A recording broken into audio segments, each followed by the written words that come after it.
Merkuri, sahabat, dan sudah pukul 11, jadi waktunya perjalanan Rumah Sehat Surabaya ini hadir menemani Anda, sahabat. Selama kurang lebih 1 jam, kita akan membahas dan juga mengedukasikan seputar kesehatan untuk Anda, dan perjalanan Rumah Sehat Surabaya ini merupakan hasil kerjasama Ikatan Dokter Indonesia Cabang Kota Surabaya menghadirkan para pakar, para ahli untuk bisa memberikan kita edukasi dan informasi seputar kesehatan, sahabat. Di edisi Rabu 10 Januari 2024 ini kita memiliki tema yaitu waspada serangan jantung yang bisa Anda ikuti, dan Anda juga bisa stay tune, sahabat, di perjalanan Rumah Sehat Surabaya ini, baik itu melalui aplikasi OnEase ataupun juga melalui websitenya Merkuri di www.merkurifm.id. Anda juga bisa bergabung bertanya bersama dengan narasumber di line telepon di 5620096 atau di WhatsApp call dan juga WhatsApp Messenger 08173096.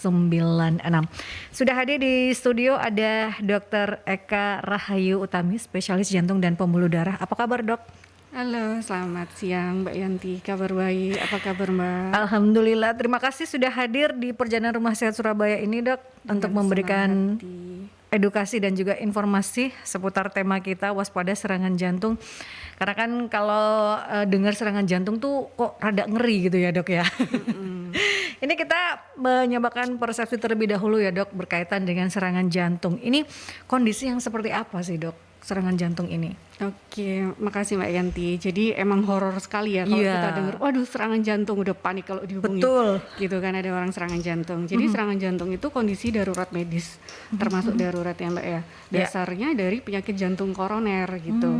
Jadi apa yang terjadi, ada sumbatan atau gumpalan darah di pembuluh darah jantung yang dia menghambat aliran darah yang ngasih makan ke sel-sel jantung.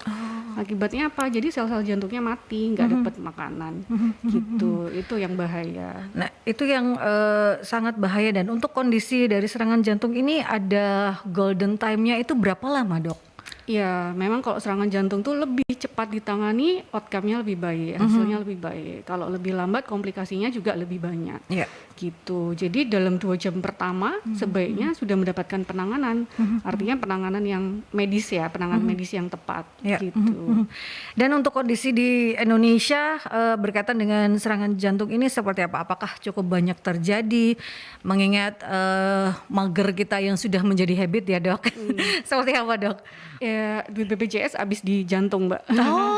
Jadi ya memang paling banyak klaimnya dari penyakit-penyakit kardiovaskular yang paling ngabisin.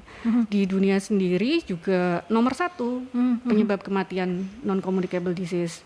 Terus setiap 3 detik di dunia itu ada orang meninggal karena serangan jantung. Jadi nih 1, 2, 3 orang meninggal karena serangan jantung atau stroke gitu. Kalau di Indonesia penyakit jantung koroner sendiri 1 dari 10 orang itu terkena penyakit jantung koroner. Jadi hampir pastilah Mbak Yanti sendiri juga ada mungkin saudara atau kenalan atau teman yang penyakit jantung koroner atau bahkan sudah ke yang serangan jantung gitu. Jadi memang ini problem yang besar ya buat kita. Betul, Dok. Ini terjadi pada om saya, pernah terjadi serangan jantung. Pasti ada orang yang pendengar juga pasti pernah bersisipan dengan orang yang terkena serangan jantung. Saat berolahraga bahkan itu terjadi tiba-tiba keringat dingin terus lemes. Nah, langsung dibawa ke rumah sakit, dan memang ini harus cepat ya, Dok ya. Betul. Karena golden time-nya harus sat-set wat-wat gitu ya.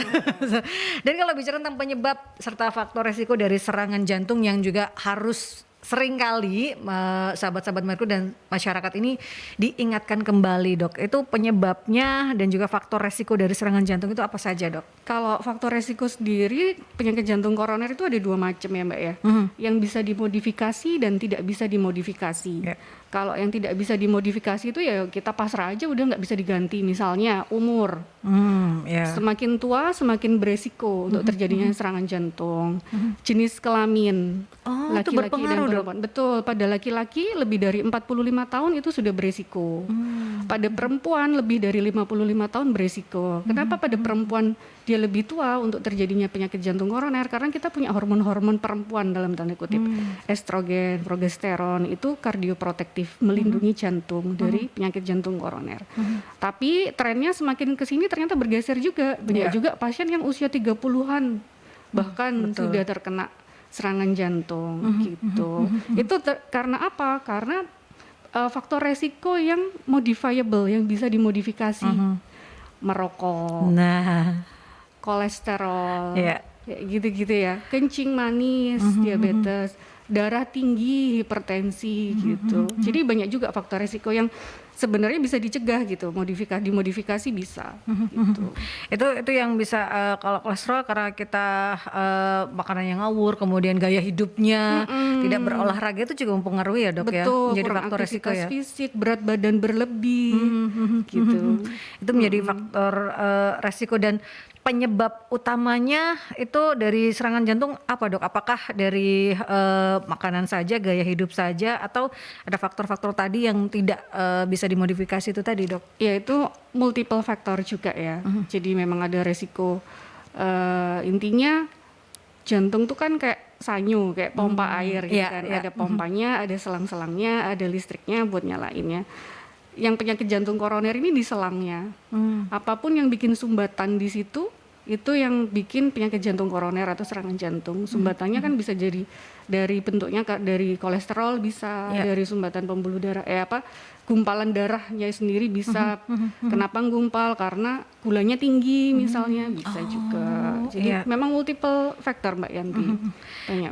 Banyak faktor yang mempengaruhi, tapi yang utama tadi adalah faktor resiko itu tadi yang bisa dimodifikasi, dalam artian itu bisa untuk pencegahan gitu. Betul. Ya dok ya. Kalau darah tinggi itu harus dikontrol. Kemudian diabetes juga sama seperti itu. Nah, merokok ini juga salah satunya menjadi penyebab ya dari banyaknya kos BPJS yang keluar akibat kesehatan jantung ini ya dok ya. Yang perlu diingat juga merokok bukan cuma perokok aktif ya.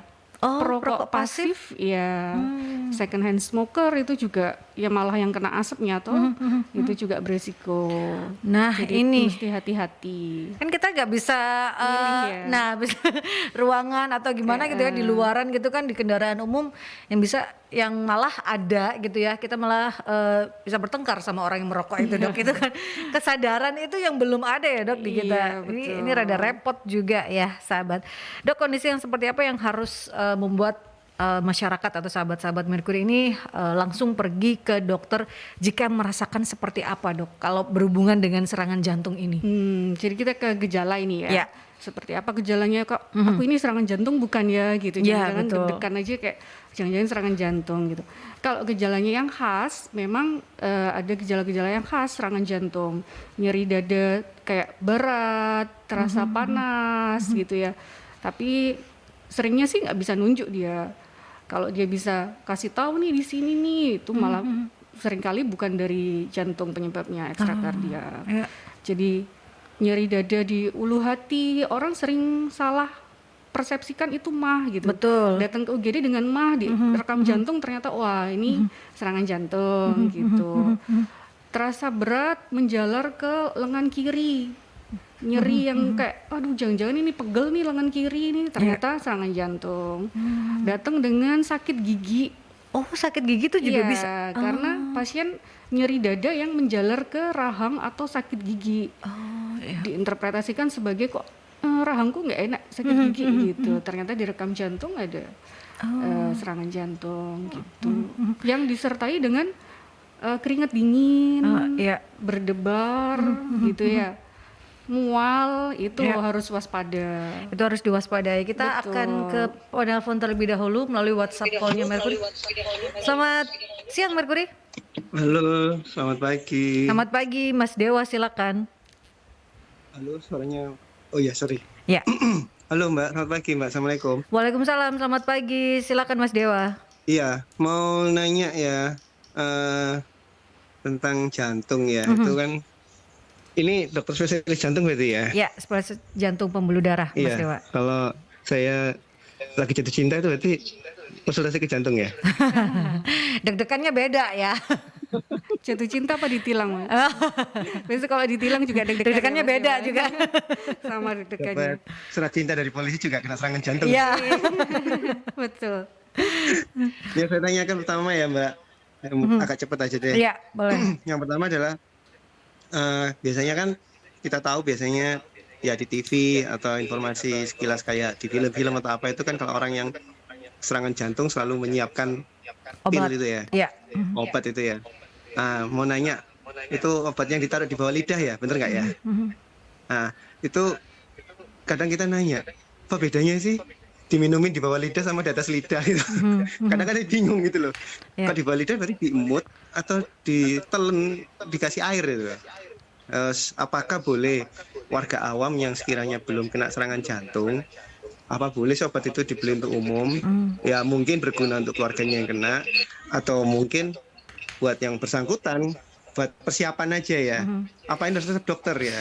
Sama kalau namanya kita belum kena jantung terus tahu-tahu ke dokter jantung kan, ke dokternya ngapain nyimpen obat gini loh, tapi kan ini persiapan, namanya kita kan persiapan ya, bukannya minta ya.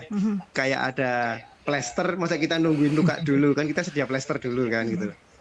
Itu dua pertanyaan. Lalu yang ketiganya, kalau kelainan jantung sejak bayi, kayak entah itu detaknya yang terganggu atau salurannya yang bermasalah, apakah itu juga berbahaya? Apakah ini bisa dirujuk ke spesialis dokter yang ini, spesialis dokter jantung koroner ya?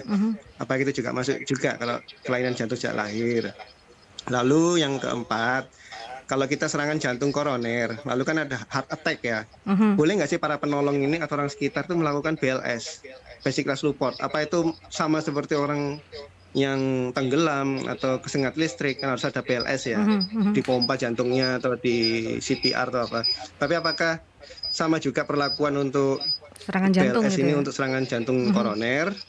Terus yang terakhir, semoga dicatat semua ya. Ya, baik. Makanan-makanan antioksidan itu apa benar ya bisa mengurangi sedikit dari serangan jantung? Yang kita tahu biasanya kan buah tomat, terus coklat Beri-berian. hitam, bukan tanpa gula loh ya. Kalau pakai gula tetap aja. Jadi apakah itu benar nggak sih? Jadi biasanya itu juga faktornya cowok, berfungsinya itu bagus untuk cowok memang, tomat, ya, coklat hitam. Tapi kalau cewek kan jarang banget kena serangan jantung. Rata-rata sih cewek kalau nggak stroke, tulang kropos. Tapi kalau cowok, kenapa ya kena cowok ya? Apa cowok karena selalu dimaki-maki istrinya, beban mikir istrinya, akhirnya mending saya serangan jantung aja deh mati cepat daripada saya menderita. Baik, Mas. Curhatnya begitu aja, semoga tercatat semua. Terima kasih. Salam sehat, assalamualaikum. Salam sehat, waalaikumsalam. Nah, kita jawab satu persatu ya, Dokter Eka. Rombongan. Iya. Borongan. Pertanyaan saya diwakilkan, pertanyaan sahabat-sahabat Marco diwakilkan Mas Dewa gitu ya. Yang pertama, serangan jantung berkaitan dengan obat yang di bawah lidah dan yang tidak, itu apa bedanya, Dok? Oke, jadi memang ada obat-obatan. Kita kalau punya pasien nih, pasien PJK atau pasien koroner sering nyeri dada, ada memang obat yang kita sarankan kalau misalnya terasa keluhannya memberat atau serangannya datang, taruh di bawah lidah dulu sebagai pertolongan pertama. Apa yang bikin beda? Onset kerjanya.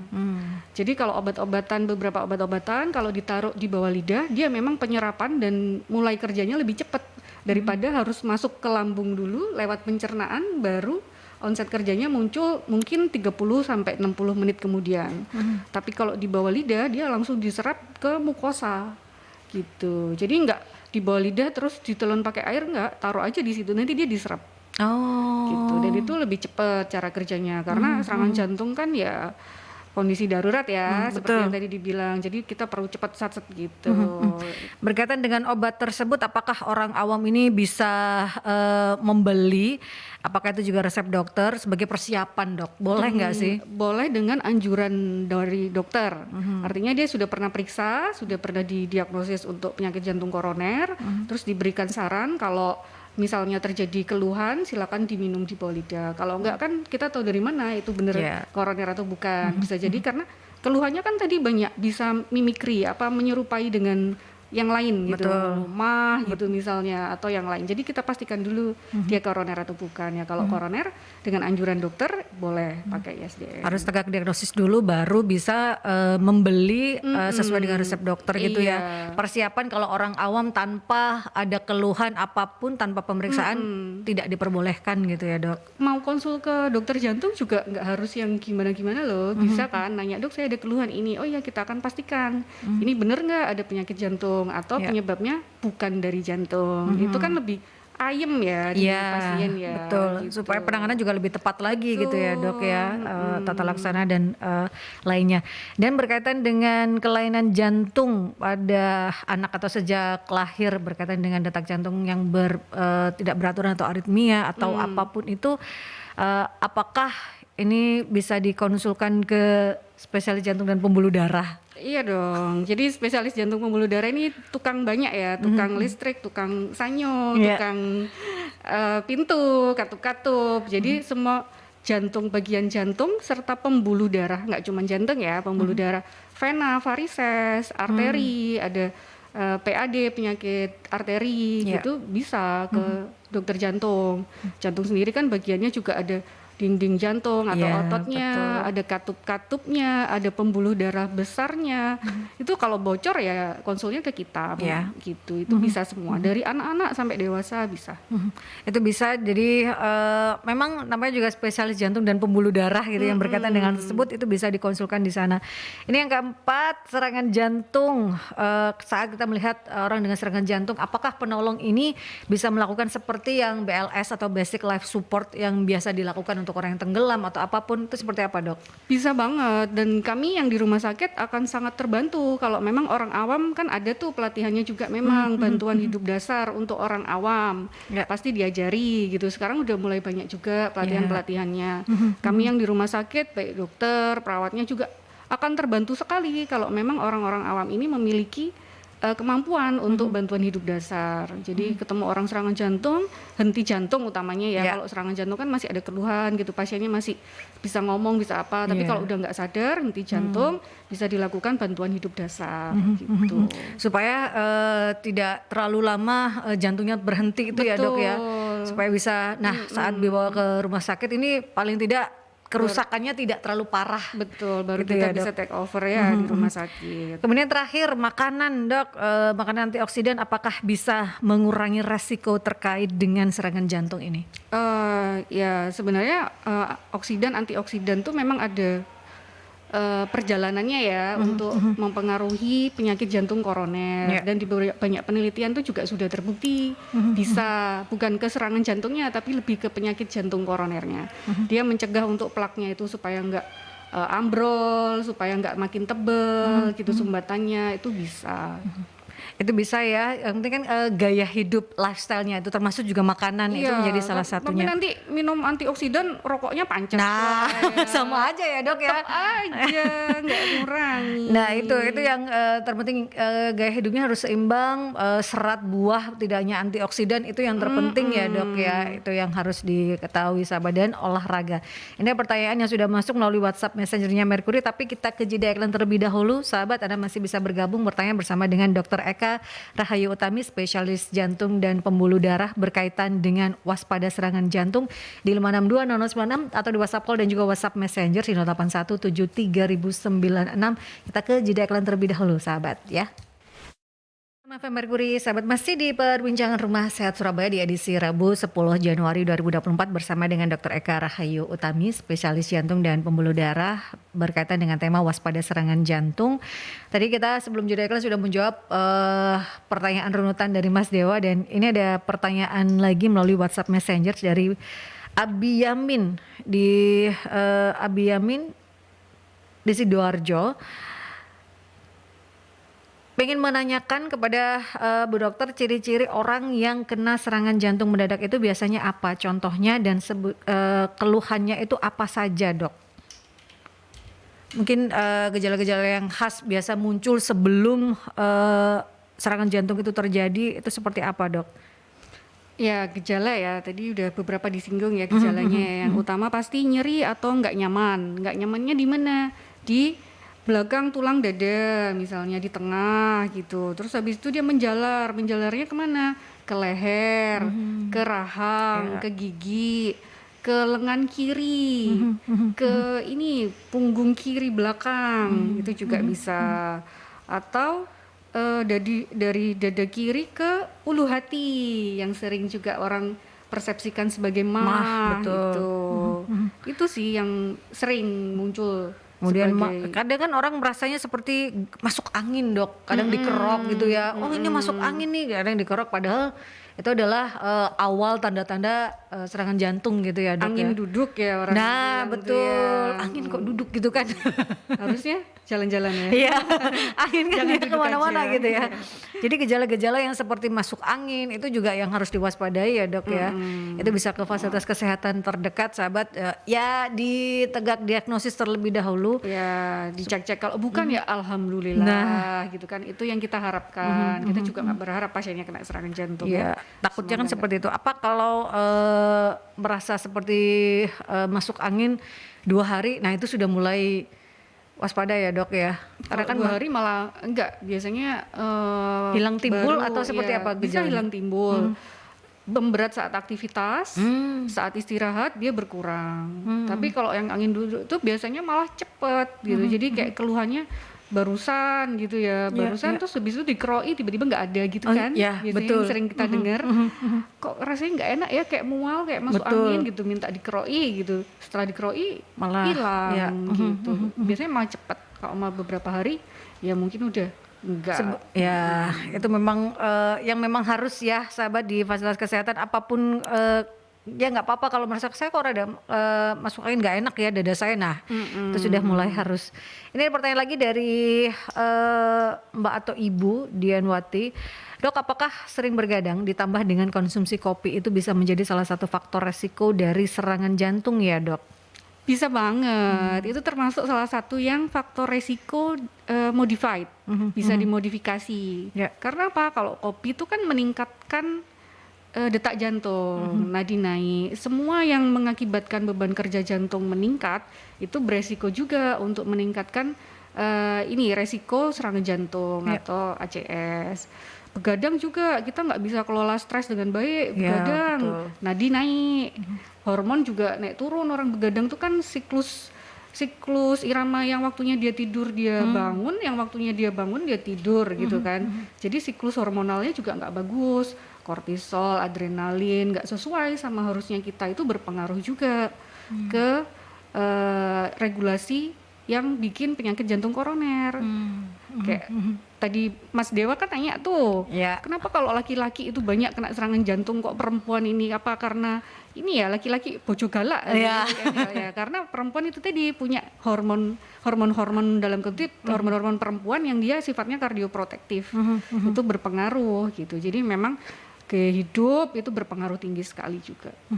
Itu gaya hidup memang menjadi yang utama ya, sebenarnya itu bisa menjadi faktor yang modifikasi bisa dicegah gitu ya, bisa diperbaiki, dan itu salah satunya adalah gaya hidup. Ini pertanyaan lagi dari Pak Iwan, dok, jika sudah pernah terkena serangan jantung berapa persen bisa terkena serangan jantung selanjutnya dan apa yang menjadi penyebab utama bisa kambuh lagi? Oh, berapa persen? Persentasenya 80% kalau nggak pernah kontrol, Pak. Oh.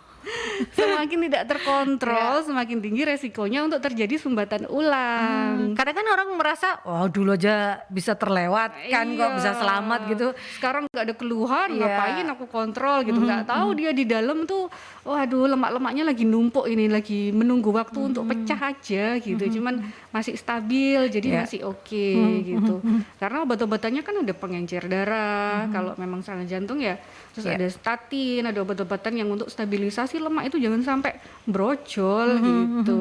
Jadi semakin udah pernah kena serangan jantung, bolosan, obatnya nggak diminum, kontrol juga enggak, ya semakin tinggi resikonya untuk terjadi serangan jantung ulang gitu. Penyebabnya itu apa karena ya tidak terkontrol itu tadi, apakah juga gaya hidup yang kembali seperti dulu itu menjadi faktor utamanya ya dok ya? Ngalah Kak Popo wis rokokan mana enak. Ya. Aku rokokan gak rokokan padha wae matine umure ngono paling ya.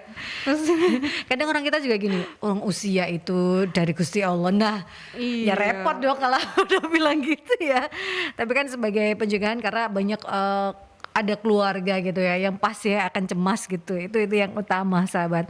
Jadi kalau sudah memang pernah terkena serangan jantung, ada faktor resiko tambahan ya dok bagi para pasien ini untuk bisa terkena lagi gitu ya. Betul. Semakin Anda tidak mematuhi, yaitu tidak cek rutin, kemudian tidak mengkonsumsi obat juga secara rutin, ya semakin tinggi juga untuk terkena. resiko ditanggung penumpang. Ya. Pak Dok, supir kayak gitu. untuk komplikasi yang bisa menyertai dari serangan jantung ini apa saja dok? Komplikasi ya kalau terjadi serangan jantung ada banyak juga. Karena dia kayak Sanyo tadi kan ada pompa, ada selang, ada listriknya. Kalau selangnya macet, ada sumbatan, meleduk sanyonya. Jadi listriknya bermasalah. Iya. Gangguan irama berarti kan kalau kelistrikan. Gangguan irama itu bisa cepet banget. Cepet banget VT misalnya, harus cepet-cepet di kejut listrik kalau iramanya jadi cepet banget. Tapi bisa juga sebaliknya ke lambat banget. Harusnya 60 kali dia cuma 20 kali gitu, bisa juga. Berarti harus dipasang pacu jantung dari luar gitu. Terus kalau ada sumbatan, selangnya kebuntu, berarti pompanya mati tuh. Pompanya mati, nggak bisa nyedot, nggak bisa nyembur. Kegagalan fungsi pompa jantung, berarti gagal jantung. Gitu. Kalau jadi gagal jantung, nggak bisa dia ngalirkan darah ke seluruh tubuh, nggak dapet tuh tubuh darah, aliran darah, berarti tensinya ambles, terjadi shock kardiogenik, tensinya turun, bahkan bisa berakibat yang paling fatal ke kematian, gitu. Jadi memang kalau berbicara karena kan ini pompa ini ya yang memompa darah ke seluruh tubuh gitu ya dok ya. Jadi fungsinya ini supaya pompanya ini tidak bermasalah, fungsi yang lain-lainnya ini yang harus terus dijaga sahabat. Kalau memang rada-rada, karena kan setiap organ kita kalau ada apa-apa pasti akan ada warning ya dok ya. Nah itu sudah mulai harus membuat kita aware lagi berkaitan dengan hal tersebut. Untuk deteksi dini bisa nggak sih dok untuk dilakukan berapa lama kemudian semisal kalau ada orang tua yang sudah pernah terkena, berarti apakah anak ini juga memiliki faktor resiko juga atau seperti apa supaya deteksi dininya ini bisa dilakukan dok? Deteksi dini biasanya kita kalau nggak ada keluhan berdasar usia lebih dari 45 tanpa keluhan, tanpa faktor resiko ya 1 tahun sekali boleh untuk kontrol ke dokter jantung kira-kira ada masalah atau tidak gitu ya. Nanti dilakukan screening sama dokter jantungnya. Kalau misalnya belum 45 tapi sudah ada penyakit jantung misalnya ya 1 bulan sekali kontrol, harus dievaluasi tiap bulan keluhannya, progres dari penyakitnya, ada perburukan atau enggak gitu. Dok, kalau ada pasien yang sudah pernah terkena serangan jantung kemudian tanpa kontrol tapi mengcopy resep yang sudah pernah diberikan itu terus, itu juga beresiko juga nggak sih dok? Karena kan harus dikontrol itu tadi kan, harus diperiksa kondisi jantungnya. Betul, beresiko kalau tergantung dari kan pasien tuh case by case juga ya. Ada beberapa yang kalau sudah terkontrol banget kita oke Bu, ini udah bagus sekali, boleh balik ke saya atau kami 3 bulan sekali gitu misalnya. Tapi itu kan keputusan dari dokter yang memeriksa dan ini ya ngasih advice ya, bukan dari pasiennya sendiri kayak aku sudah merasa enak kan, nggak usah kontrol tahun depan aja gitu. Bukan dari pasien gitu, tapi dari dokter. Oke, ini sudah bagus kok, obatnya dilanjutkan aja, nanti kontrolnya misalnya di puskesmas boleh atau di klinik boleh, nanti 3 bulan sekali ketemu saya gitu misalnya. Itu bisa.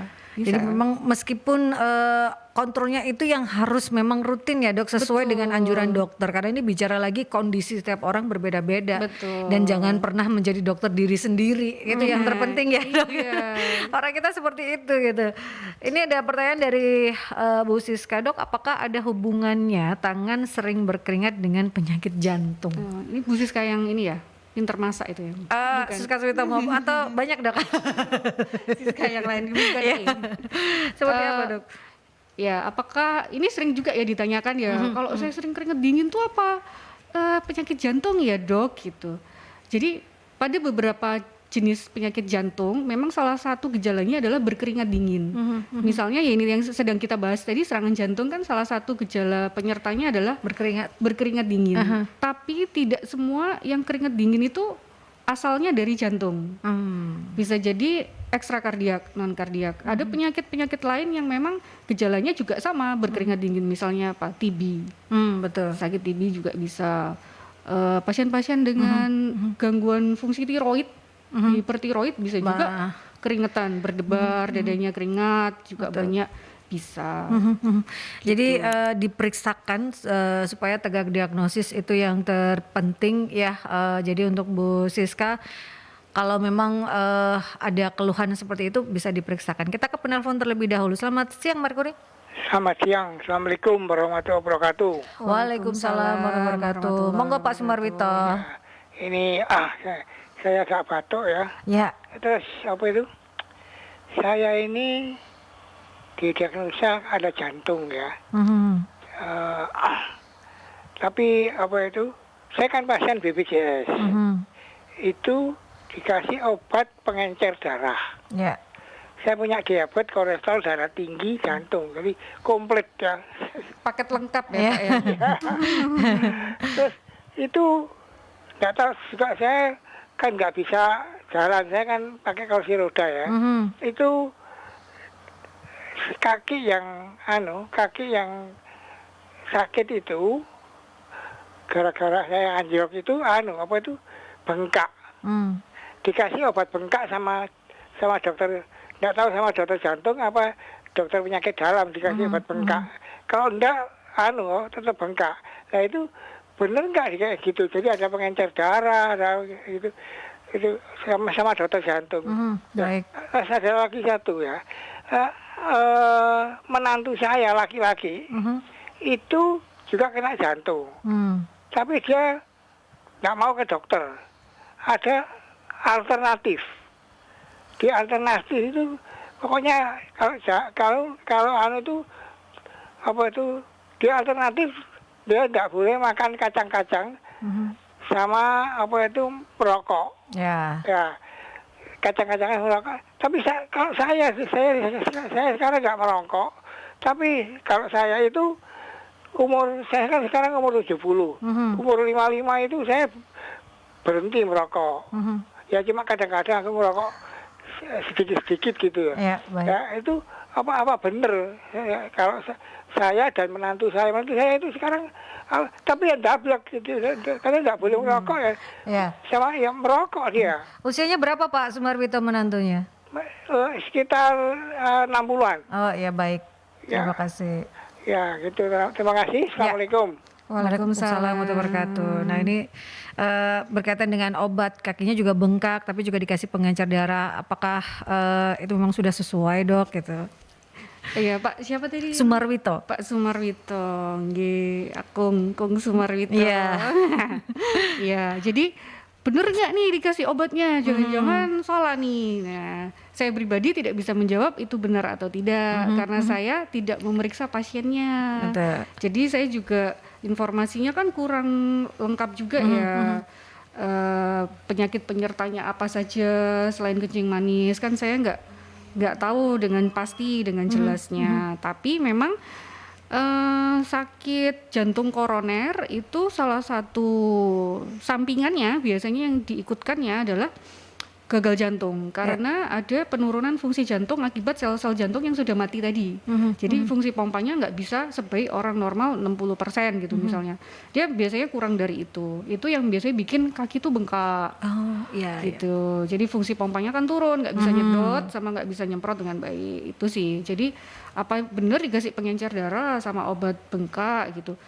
Saya sih insya Allah yakin ya dokternya pasti ngasih obat juga berdasarkan pertimbangannya dan sudah disesuaikan dengan yang terbaik gitu ya, dengan kondisi Bapak gitu. Jadi ya bukan karena tadi kan bilangnya sih ini BPJS gitu, bukan karena BPJS atau bukan BPJS-nya. Sebenarnya kalau BPJS kita juga malah enak gitu ngasih obatnya sudah ada di formulariumnya, tinggal pilih aja yang sesuai dengan kondisi pasien gitu ya. Kalau umum kan kadang kita harus mikir lagi tuh, ini pasiennya waduh dikasih ini nanti kemahalan atau dikasih ini nanti nggak sesuai gitu. Kalau BPJS kita sudah tinggal pilih saja dari formulariumnya gitu.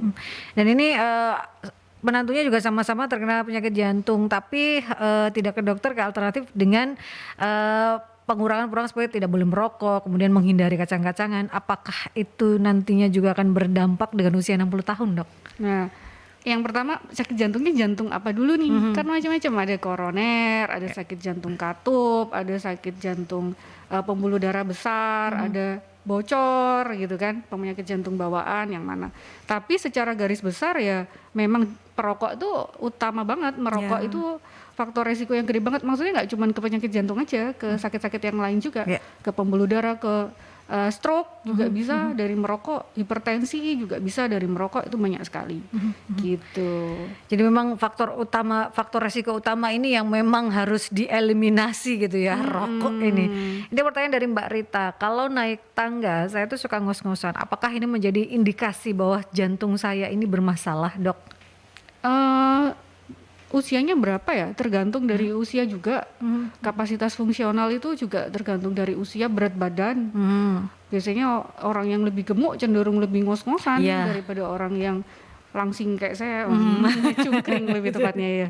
Gitu. Jadi ya tergantung apakah itu sudah indikasi atau belum, ya perlu informasi tambahan yang lebih lengkap ya. Ya Gitu. diperiksakan saja gitu ya, supaya benar-benar tidak Yakin. was-was lagi gitu ya, supaya yakin lagi gitu ya. Memang apakah ini berhubungan dengan sakit jantungnya, apakah jantung saya benar-benar sehat, ya itu juga. Atau memang tidak pernah berolahraga juga bisa ngos-ngosan kalau naik tangga gitu ya. Itu salah satunya. Dok, kita ke jeda iklan terlebih dahulu sebelum nanti saya menanyakan berkaitan dengan pengobatan dan juga tata laksana terkait dengan serangan jantung ini di tengah kemajuan teknologi dunia kesehatan seperti apa untuk saat ini. Tetap stay tune di 96 FM Marco di perjalanan Rumah Sehat Surabaya dengan tema waspada serangan jantung ya. 96 FM Merkuri, sahabat, masih di perbincangan Rumah Sehat Surabaya ya dengan tema waspada serangan jantung bersama Dr. Eka Rahayu Utami, spesialis jantung dan pembuluh darah. Sahabat, dan sudah tidak banyak ya, tinggal kurang lebih 15 menit atau 10 menitan waktu kita di perbincangan edisi 10 Januari ini. Saya pengen menanyakan, Dok, berkaitan dengan pengobatan dan juga tata laksana untuk saat ini berkaitan dengan serangan jantung seperti apa, Dok, dengan perkembangan teknologi yang ada? Oke, jadi sudah maju banget gitu ya sekarang ya. Sumbatan kayak apa bisa diterabas gitu. Ya, kan tanpa pembedahan yang luar biasa gitu juga sekarang cukup luar biasa ya, Dok. Seperti apa saja, Dok?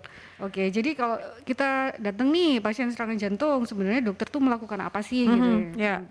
Tentunya yang utama kita hilangkan dulu keluhan nyeri dadanya, karena nyeri dada karena serangan jantung itu katanya termasuk yang paling sakit, nomor 1 sedunia sakitnya di dalam tuh kan ya. Terus kita stabilisasi tanda-tanda vital yang utama, tensi, nadi kita stabilisasi. Dan yang nggak kalah penting adalah mengurangi perluasan kematian otot-otot jantung. Jadi harus kita cepat selamatkan dengan cara apa? Namanya reperfusi, gitu ya. Atau orang ada 2 cara, bisa pasang ring bahasa awamnya, atau trombolitik, dimasukkan obat-obatan intravena supaya si sumbatan tuh luruh gitu. Tapi ada indikasi dan kontraindikasinya masing-masing. Yang paling baik adalah di reperfusi, pasang ring itu. Jadi kalau selang, ada buntu, ada sumbatannya, ya udah sumbatannya itu diterabas, terus habis itu dipasang ring untuk mempertahankan supaya si selangnya tetap terbuka. Jadi nggak nutup lagi setelah dibobol tuh sumbatannya gitu.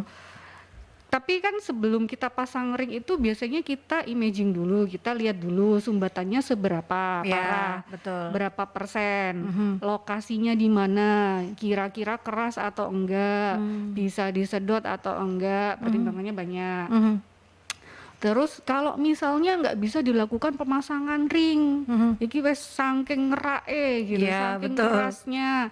Kita sebenarnya juga udah ada teknologinya, alat-alatnya, rotablator kayak gitu. Jadi kayak dibor gitu ya, nggak cuman yang dipasang ring aja, tapi sumbatan yang keras itu dibor dulu, baru dipasang ring. Itu sekarang udah bisa. Atau disedot, ada kalau masih serangannya itu kurang dari 1 jam, itu belum keras, jadi kayak masih jelly, kayak agar-agar gitu loh, Mbak. Nanti kita bisa sedot tuh, bisa keluar gitu. Kalau udah waduh iki wis gak ketulung iki ngono misalnya ya, pasien-pasien wis DM lama, apa kencing manis lama gitu, biasanya udah sumbatannya udah di banyak tempat atau di pembuluh darah utama yang besar gitu misalnya, yang kita bahaya nih kalau kita paksakan untuk pasang ring. Jadi alternatifnya adalah operasi bypass. Itu yang paling tingkat end game-nya lah gitu ya. Udah bisa dibuka lah itu ya dah. Jangan sampai sih ya kita kan kalau pasang ring tuh minimal invasif ya. Jadi dimasukkan selang lewat pembuluh darah besar, dimasukkan cincinnya itu, terus dikembangkan di dalam. Kalau memang baik, nggak ada penyulit ya sehari 2 hari bisa pulang. Tapi kalau operasi kan buka dada, Betul. itu jantung dibelek-belek, gitu kan ya serem ya. Dengan ngeri pembuluh ya. darah itu kan Anda bisa bayangkan pembuluh darah itu kan kecil sekali gitu ya dok. Betul, resikonya juga operasi besar kan namanya kan ya, walaupun ya dipersiapkan, pasti kita persiapkan lah mitigasinya Iya. banyak supaya operasinya berjalan dengan lancar dan harapannya sukses. Tapi ya tetap aja kan resiko ya. Nah gitu, pasti kan segala tindakan itu ada resikonya, tapi ini resikonya lebih tinggi gitu ya dok ya.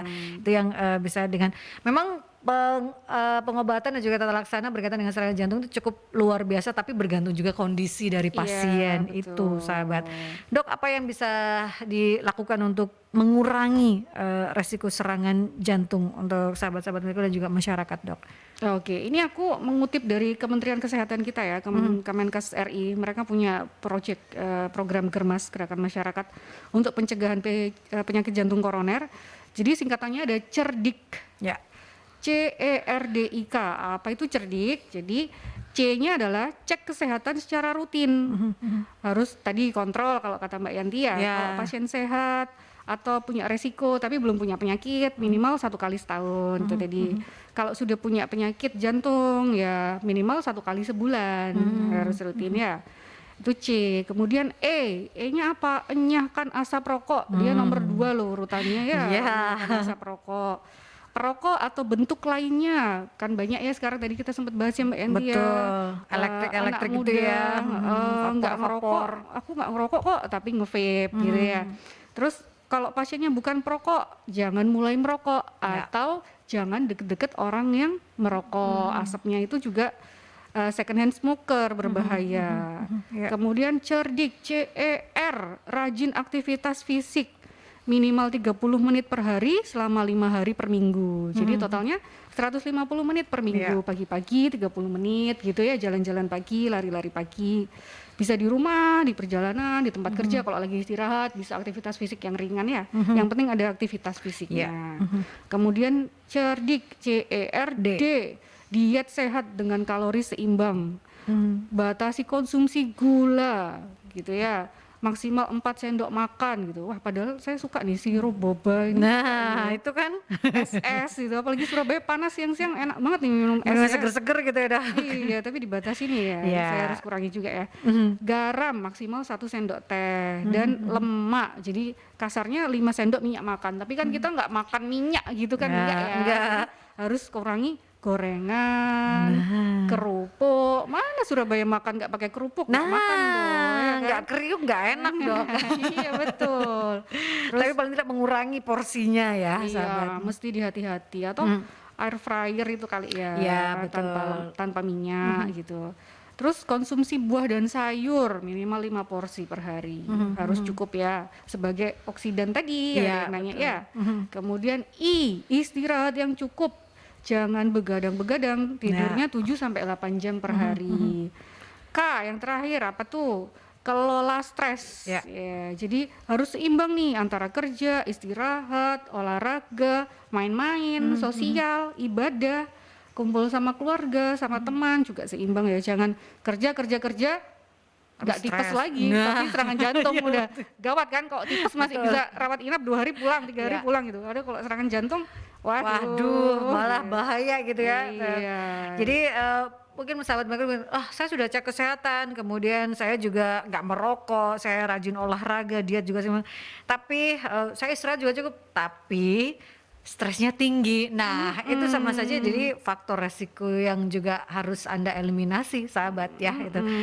Dok, terkait dengan cerdik ini terakhir karena waktu sudah tidak banyak, tinggal beberapa menit ya di perjalanan sehat ini, bisa menyampaikan pesan sehat untuk sahabat-sahabat Merkuri terkait dengan tema kita hari ini seperti apa, Dok? Oh ya, pesannya ya itu tadi sih, kalau ada keluhan jangan ragu-ragu untuk periksakan diri ke dokter. Ya saya berharap sih dokter bukan lagi momok ya. Iya. Jadi kita periksa tuh bukan yang aduh takut nanti aku diapain gitu kan. Orang kita tuh Enggak. takut periksa karena takut penyakitnya ketahuan. Nah. Padahal justru kita kalau ketahuan dari awal, sejak awal bisa dicegah untuk tidak menjadi lebih buruk, gitu betul, kan, bisa betul. dijaga gitu, atau bahkan diperbaiki sampai ke level yang normal, sehat lagi gitu. Jadi kalau ada keluhan jangan ragu-ragu, silakan konsultasi ke dokter Anda yang terpercaya. Iya, gitu.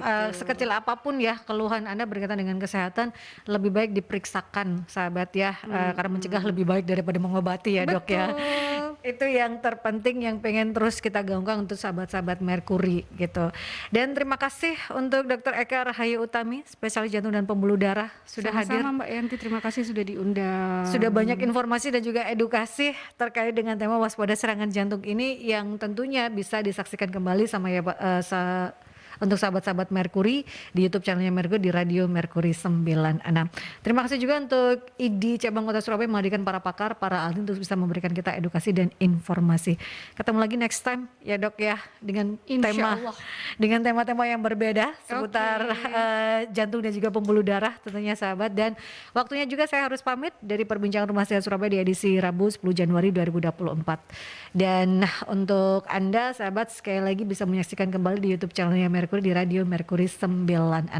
Stay safe, stay healthy, be happy dan assalamualaikum warahmatullahi wabarakatuh.